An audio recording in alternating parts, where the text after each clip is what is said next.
И во денешното издание на Фактор здравје ја продлабочуваме и продолжуваме соработката со приватната здравствена установа, специјална болница за гинекологија, акушерство, плодност, воедно и ВФ Центар за асистирана хумана репродукција од Битола. Во однос на тимот од плодност од Битола, денеска го имаме доктор Раде Биелиќ, кој што е специјалист анестезиолог, реаниматолог, со кого ќе зборуваме на тема анестезија при царски рез. Останатите детали и интересни информации следуваат по првиот блок реклами. Останете и ова попладне во одлично расположение и со информациите кои што Фактор здравје ги има само за вас. Или инвитро фертилизација, инсистирам и двајцата партнери да бидат здрави и ментално силни. За да се зачне здраво дете, и двата родители мора да имаат силен имун систем.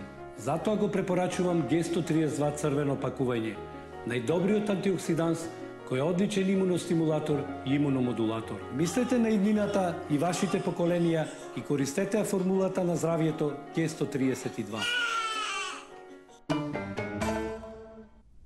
Породувањето или донесувањето на свет на здраво бебе е предизвик не само за родителите и родилката пред се, туку пред се за тимот кој што работи во однос на операционата сала и што како специјалност внатре се дел од тој тим, а посебно внимание во однос на породувањето игра улогата на специјалистот анестезиолог,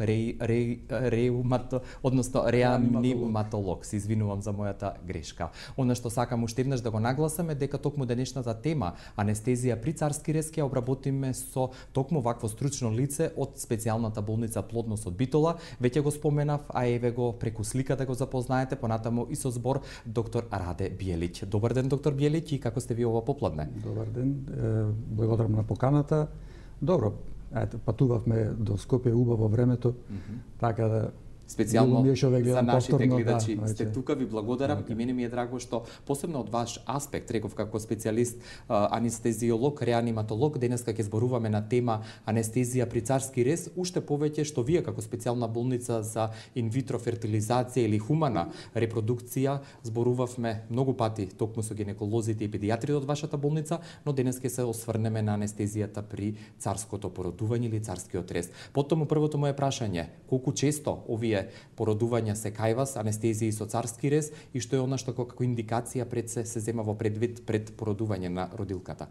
Па кога се зборува за зачестеноста на царскиот рез во нашата установа, треба да се има во предвид дека нашата болница е центар за инвитро фертилизација, центар за хумана репродукција, и секаде во такви центри зачестеноста на царскиот рез е поголема отколку во обични болници, во други болници, бидејќи жените кои остануваат бремени во таков центар се вообичаено во поодмината возраст и со коморбидитет, со различни други заболувања, можни се други заболувања, така да царскиот рез е позачестен отколку на други места.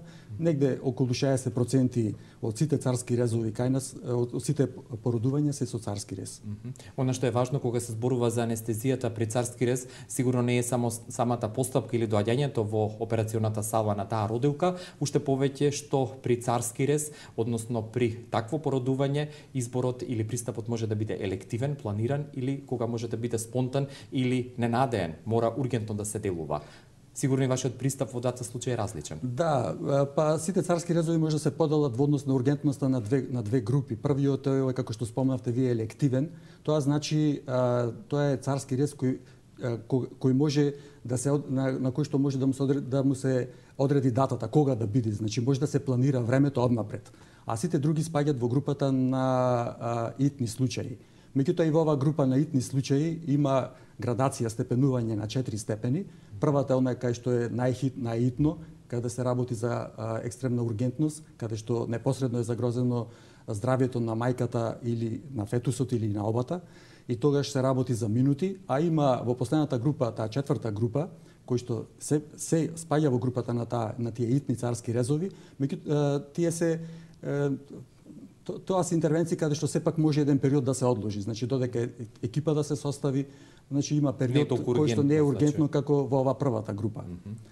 Во однос на ургентноста, значи или условите една болница да работи царски рез воопшто, или што треба постои еден стандард, постои еден светски стандард, а тоа е да од моментот на донесување на одлука на кога гинекологот донесува одлука за царски рез дека треба да се направи до ставањето на првиот рез во операционата сала треба да помини најмногу 30 минути. Значи тоа е еден стандард кој што секоја болница која работи царски резови треба да го исполнува.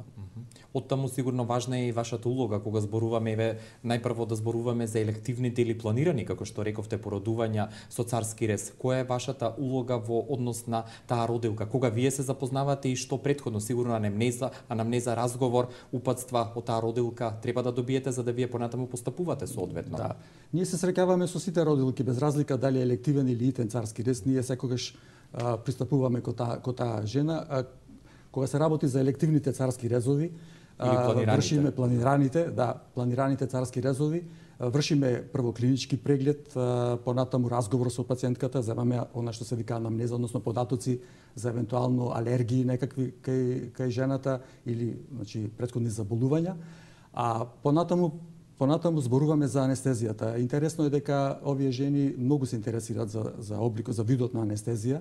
Можеби од сите пациенти кои во другите области се подвргнуваат на оперативен зафат, кај родилките посебно ги интересира видот на анестезија. Значи многу се сака да знаат за што се работи, каква ќе биде анестезијата. Веројатно тоа е последица и на веќе некои претходни сознанија дека може таа анестезија да е таа будна или да спие, така да интересни се прашањата и доста е интерактивен односот со родилката, анестезиолог и родилката. Кога веќе го начнавте ова прашање, сигурно дека таа анестезија може да биде локална и општа или регионална, спинална, како што е познато. Локална не, бидејќи тоа теоретски има и таква можност, меѓутоа нигде во светот повеќе локално не се работи царски рез.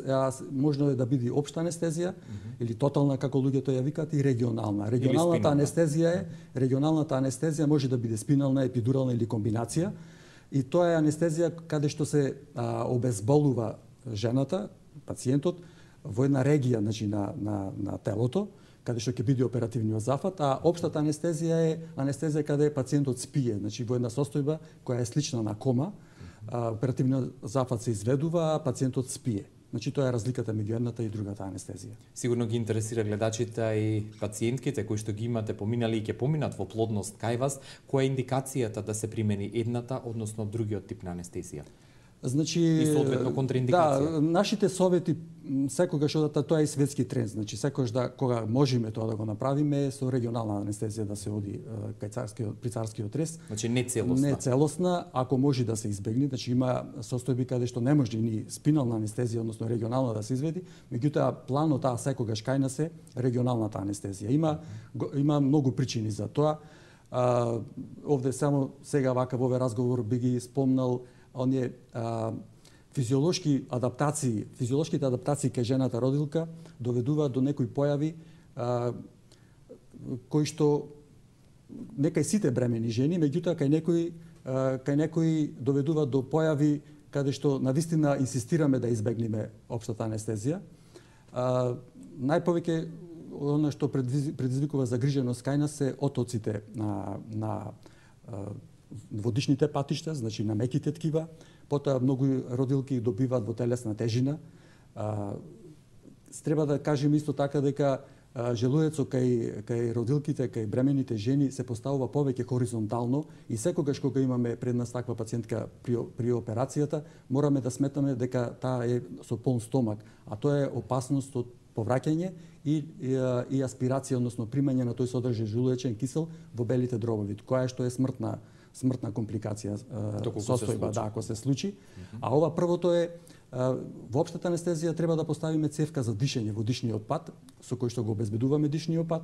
Сега тука е оној проблем кој што всушност представува ноќна мора за секој анестезиолог која ќе најде на жена каде што веќе со инспекција, со гледање ќе претпостави дека тоа ќе биде тешко за поставување и заради сето ова, тие опасности кои ги носи општата анестезија, во нашиот разговор со жената предлагаме да тоа биде со спинална анестезија, со регионална анестезија. И тоа е светски тренд, 70% од сите анестезии во светот денес за царски рез се изведуваат во спинална анестезија, а 90 вкупно во регионална, бидејќи тука спаѓа и епидуралната или комбинацијата меѓу овие две анестезии.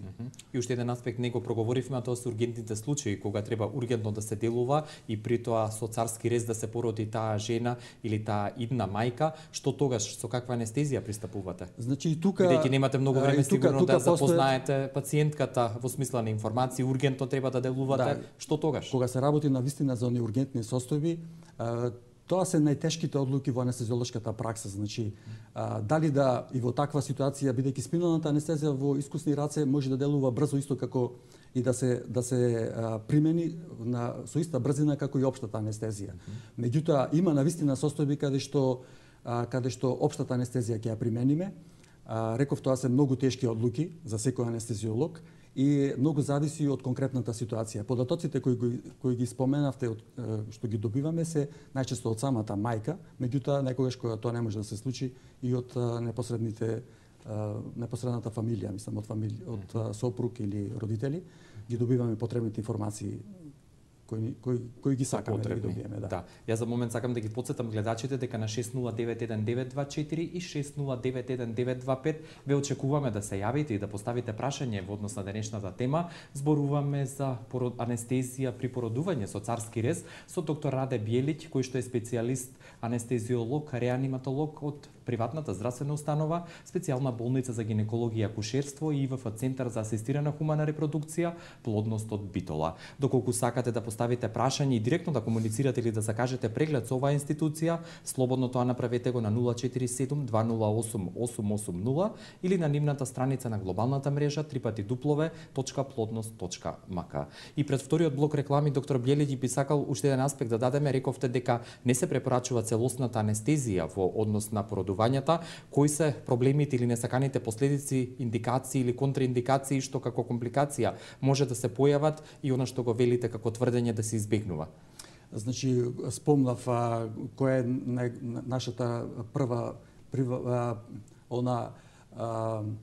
прва грижа, да речеме. Да. Значи, во општата анестезија мора да обезбедиме дишен пат со прочувување на она цевка за дишење која го викаме тубус и жените, бидејќи многу често се јавува тој оток во дишните патишта, тоа поставување може да биде многу тешко. Например, постои статистика дека една жена во 200 случаи ќе има проблеми со поставување на тој тубус, на таа цевка за дишење, за разлика од другите операции каде што таа зачестеност на потешкотија еднаш се случува на 2000 пациенти. Значи 10 пати повеќе се случува да не може да го поставите тој тубус во дишникот кај бремената жена, отколку вообичаено кај другите пациенти. Тоа е компликација, тоа е што правите нешто, тогаш вие како анестезиолог? Тогаш има тогаш постои процедура, значи постои тренинг за таква ситуација, кога не може да се постави, тогаш се применуваат други средства за обезбедување на дишниот пат, постојат дишни ларингеални маски, Airway, значи тоа е дрил, тоа е нешто што се учи во текот на специјализацијата и во текот на праксата. Сакам да кажам, има решение во таков случај. Има решение во такви случаи, а едно решение е ако дозволува ситуацијата, значи тоа жената треба да се разбуди, па потоа да се примени да се примени спинална анестезија ако ситуацијата го дозволува. Меѓутоа ако не, тогаш се продолжува на некој друг начин и треба тоа веднаш брзо да се направи сето за бебето да се извади и да заврши интервенцијата без последици. Значи хипоксијата која што се јавува при намаленото ниво на кислород, при тие повторувани обиди, ако е тоа тешко да се направи, може да доведе до тешки последици кај мајката и кај бебето. Да го слушнеме првото јавување, чинам дека имаме некого на линија. Добар ден. Добар ден. Повелете, господје, со прашање. Се јавувам од Битола. Добро. Имав 2 царски реза пред 13, пред 10 години, на 34 и на 36 така негде години. Добро. Имав тотална анестезија. Немав некакви проблеми, мислам, во смисол на новороденчето, пошто неа по 4,5 кила бебињата. Али ме интересира да опрашам докторот, дали после тоа имав последици, ми рекол дека од анестезијата имав последици во памтењето. Дали анестезијата вистина го бриши од памтењето на мозокот има неко влијание, не знам како да ви... Добро. Би сакала да го појасни тоа. Да. Ке добиете одговор. Ви благодарам, господјо, за вашето јавување. А доктор Бјелич, предлагам да ги видиме вториот блок реклами. Ке се вратиме веднаш со одговорот на вашата сограѓанка од Битола, а вие останете со Фактор здравје и продолжете да не следите и да се јавите доколку сакате да поставите прашање.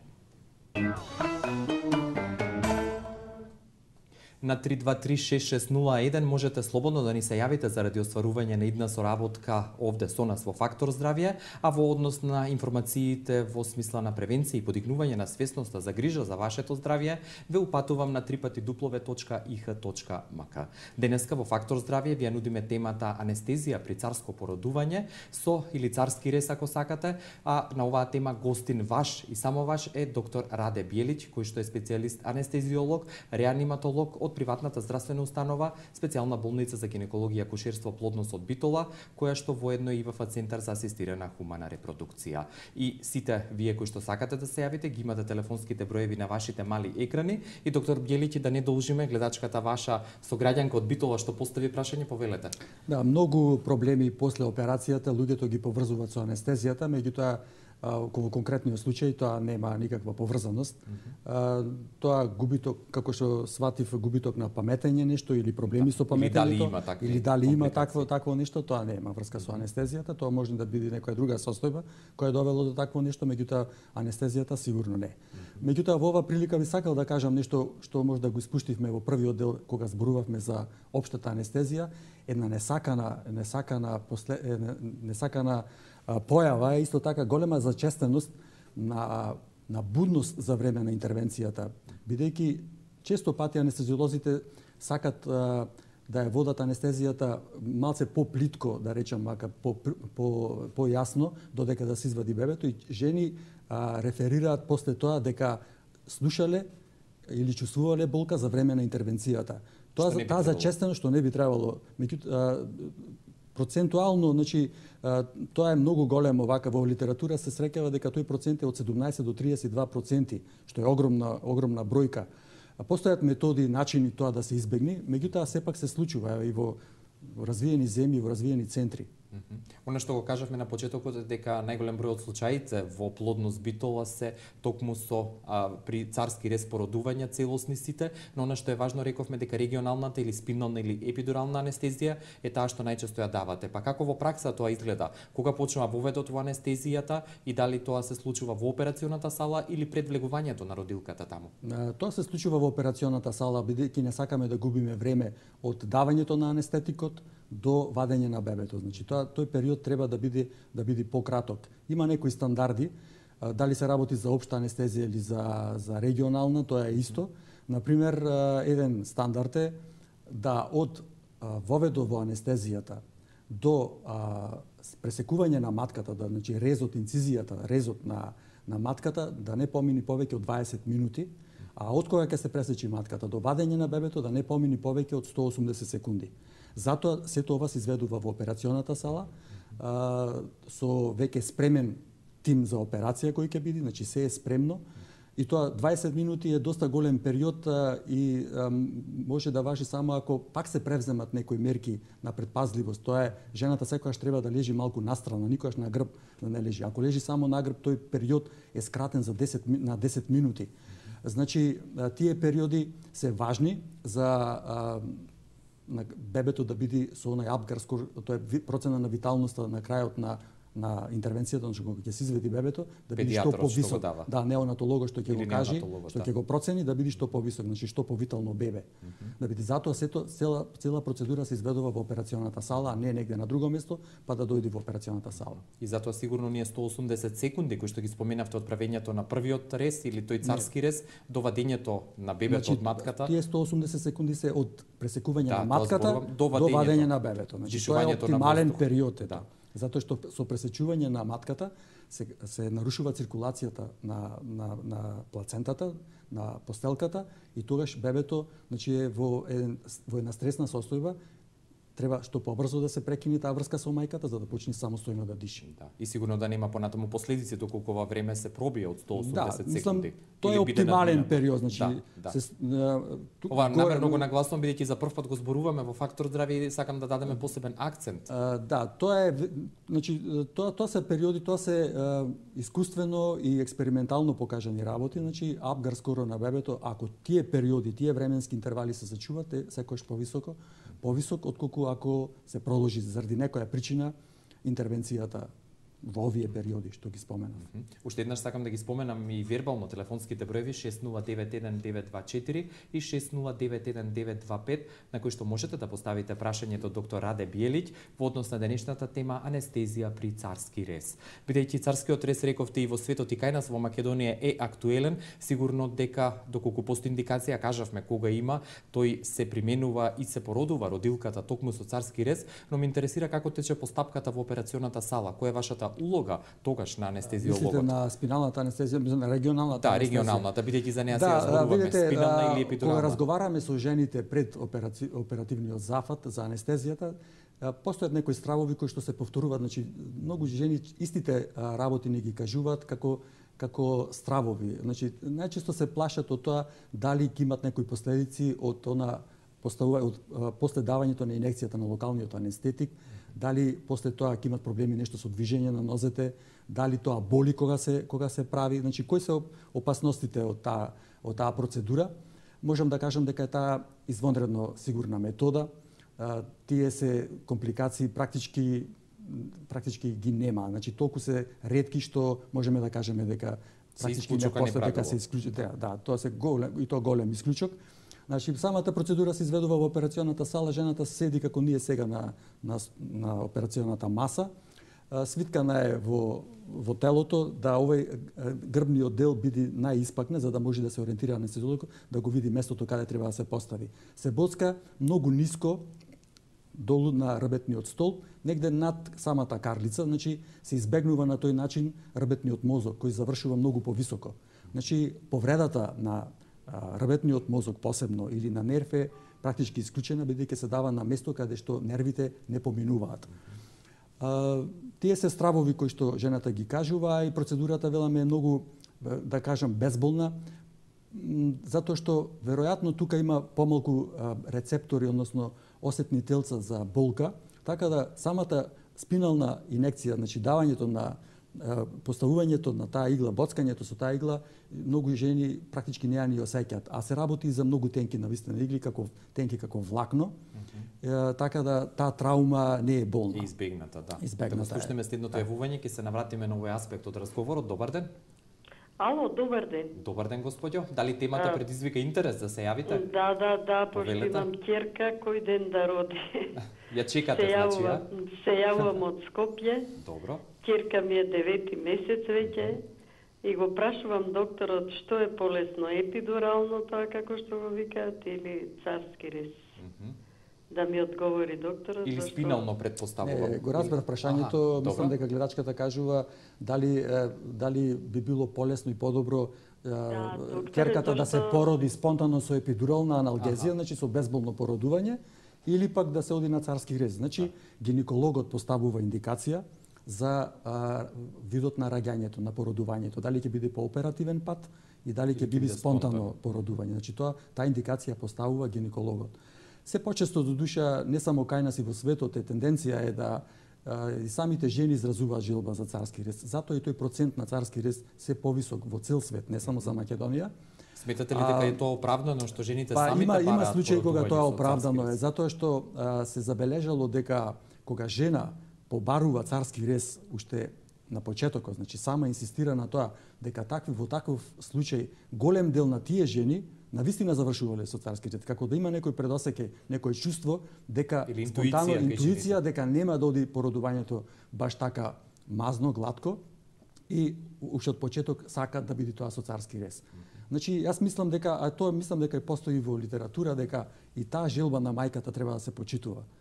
А ова што го спомна господјата, мислам како прашање, секогаш да се проба со спонтано породување. Значи сепак е тоа природен начин да не се потценува царскиот рез како операција, да не се мисли дека тоа е многу нешто лесно и едноставно, тоа е оперативен зафат со сите можни компликации за време на операција и после операција. Значи тоа треба навистина да се одмери потребата од него и опасностите. Меѓутоа, последен збор за тоа има гинекологот. Тој ја проценува состојбата на бебето, на фетусот и состојбата на мајката. Кога зборуваме за породувањето, рековте дека и вие во операционата сала сте во текот на целото изведување на интервенцијата или породувањето со царски рез, што кога ќе заврши сето тоа, кога ќе биде скорирано тоа бебе, односно ќе му се даде апгар оценка од неонатологот, која е вашата улога во однос на родилката? Ние сме присутни, рековте е свесна таа, но сепак ние сме присутни за без разлика за каква анестезија се работи, општа или регионална, анестезиологот со анестетичкиот техничар секојаш присутен тука кај родилката. Нашата улога е мониторирање, внимавање на сите витални параметри. Ние имаме извонреден мониторинг за време на интервенцијата и ги внимаваме на сите витални функции, дишење, притисок, нивото на свесност кај жената, евентуална појава на болка. Значи, една работа на која особено внимаваме во регионалната, бидејќи се повеќе зборуваме за спиналната анестезија или епидуралната, е пад на можен притисок, на крвниот притисок. Тоа не го сакаме при оваа интервенција, бидејќи при секој паѓање на притисокот исхраната на бебето додека се извади е нарушена со тој пад на притисок. Значи, циркулацијата низ постелката се намалува и апгар, скоро оној што го спомнавме, на крајот може да биде понизок. Значи, одма интервенираме веднаш со давање на лекарства кои тој притисок ќе го одржат во нормала. Некогаш тие лекарства се дават и пред да се даде спиналната, превентивно, и такви методи постојат и се повеќе се во употреба. Значи, уште пред давањето на спиналната анестезија се дава еден лек кој што и да падне тој артериски притисок, тој нема да дозволи да биде тоа паѓање екстремно. Меѓутоа и со денешните техники на спинална анестезија, посебно со овие анестетици кои ги викаме хипербарни, односно се потешки од цереброспиналната течност, каде што го даваме анестетикот, тие така се позиционираат внатре во тој цереброспинален ликвор што нема падови на притисок така драстични, значи. А ова што го спомнавте, значи која е нашата улога е, мониторирање, внимавање на сите витални параметри во текот на оперативниот зафат. Кога ќе заврши интервенцијата, жената оди кај нас оди на 24 часовен мониторинг во оделот за интензивна нега.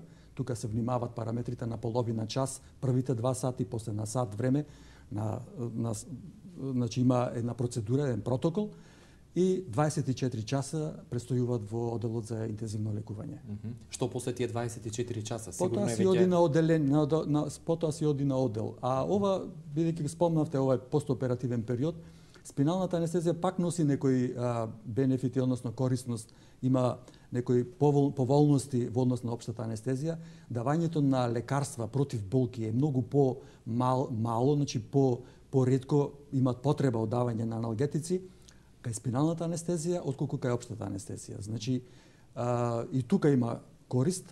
Иначе ние во нашата установа, во нашата болница, во плодност даваме течности одма да пијат жените после 6 часа од интервенцијата, одма ни даваме течности да пијат бистри течности колку што сакат, колку што имаат потреба од тоа. Другиот ден веќе им даваме да јадат, така да постоперативниот тек навистина гледаме, имаме одлични резултати, жените многу брзо стануваат. А со спиналната анестезија повторно да ја пофалам, например, многу побрзо станувањето од кревете отколку кај општата анестезија. Но хоспитализирањето сигурно 3 до 5 дена во пракса. Тој пакет за царскиот рез кај нас трај 5 дена. После тоа родилката се испушта дома и на тековните обврски се враќа. Така. И уште нешто сакам да нагласиме, она што го рековте во однос на општата или целосната анестезија, како оди будењето, вашиот дел од работата, кога завршува таму?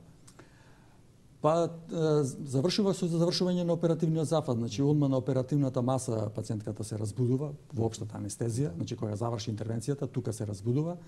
И разликата е во тоа што жената во спинална анестезија, во регионална, цело време си е будна, значи го гледа првиот плач или го слуша. Тоа е исто така многу важно, пропуштивме да го кажеме, ви благодарам што го спомнавте. Тоа е многу важен момент. Значи тоа е исто како да е спонтанно породување. Веднаш кога неонатолозите ќе го стабилизират бебето, кога ќе го средат бебето, тие веднаш му го носат на мајката, таа ќе го види а веднаш го слуша и гласот кој ќе проплачи, значи тоа е како спонтано породување, таа радост, значи не му е ускратена тој момент не е ускратен во оваа процедура. А често пати сопрузите седат, мислам, може да бидат пред вратата и тие гледаат преку прозорец таму, мислам, исто како спонтано породување, само што се работи нормално за царски рез, меѓутоа она доживување не им е ускратено со овој начин. За разлика од оние што земаат општа или примаат општа анестезија, каде што овој момент го нема. И уште еден аспект од вашата работа, сигурно многу значаен и за многу родилки со прашања, сигурно една родилка со 2 или 3 породувања е различна приказна, би рекол. Прво породување кое со царски рез, дали и понатамошните бременности така треба да се завршат? Значи, тоа не е правило, не мора да биде правило, меѓутоа најчесто во пракса е така. Иначе не е тоа дека е баш индикација секојаш ако првиот пат е царски рез дека мора да биде и второто за второто. Или обратно, ако е спонтано првото. Да, тоа нема такво правило, меѓутоа најчесто од предострожности се случува така да биде. Од разни причини, гинеколошки, акушерски причини. Тоа е така. А иначе жени кои имале еднаш, значи споредба кои самите направиле, еднаш имале царски рез во општа анестезија, другиот пат во спинална, значи нема споредба, кажуваат самите дека нема споредба едното со другото, дека повторно би го избрале овој начин на царски рез со спинална анестезија, односно со регионална анестезија. Да, и да го слушнеме следното јавување со кое чинами ќе ја завршиме оваа емисија на Фактор здравје. Добар ден. Добар ден. Повелете, господине. Овака почесто ме пратам. Овие вашата емисија пратам почесто, меѓутоа не ми се допаѓа, ало? Да, ве слушаме, повелете. Не ми се допаѓа овака, многу ми упаѓате на лекарите. Значи вашето водење као да сте вие Майкл Дебејки. Добро. Значи Майкл Дебејки така упаѓа и вие се дозволите му на доктора да се доискаже, не вие што се по професија, доктор сте или? Да, ќе ви кажам, завршете, дали е тоа се? Ви благодарам, повелете, имаме уште едно јавување. Дали имаме некого на линија, повелете? Добро, моето упаѓање или сугестија е само за да го извлечам тоа што сме го договориле, сепак индивидуално е мислењето. Јас ви благодарам на тие упаѓања, бидејќи го насочувате разговорот. Знаете, кога вака некој од нас лекари, мислам, е присутен во ваква емисија, ние толку можеме да се расшириме во разговорите, што навистина треба некој да не усмерува малце, бидејќи вие најдобро го знаете интересот кај луѓето.